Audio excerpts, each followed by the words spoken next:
சிவா திருச்சிற்றம்பலம். அப்போது அந்த பூசாரியே மனம் இறங்கி சிவபெருமான் அவருக்கு மனசில் இறக்கத்தை கொடுத்துருப்பார் என்று தான் எடுத்துக்கொள்வோமாக.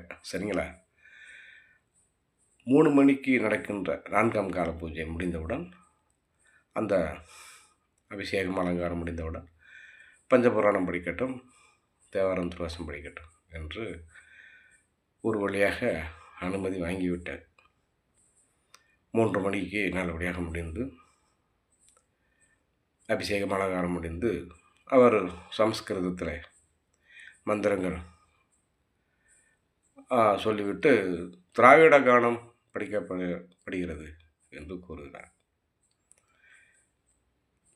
அந்த கூட்டத்திலேயே, ஐயா திருமுறை என்று கூறுங்க ஐயா, பன்னீர் திருமுறை என்று அடியேன் கூறுகின்றேன். எல்லாம் ஒன்று தாங்க ஐயா அப்படின்றாரு. இது எப்படி ஒன்றாகும்? இந்த காணொளி பார்க்கின்ற அன்பர்கள் தயவுசெய்து சிந்திக்க வேண்டும். பன்னீர் திருமுறைகள் என்ற வார்த்தையும் திராவிட கணம் என்ற வார்த்தையும் ஒன்றா? அடுத்த காணொளி பார்ப்போம். திருச்சிற்றம்பலம்.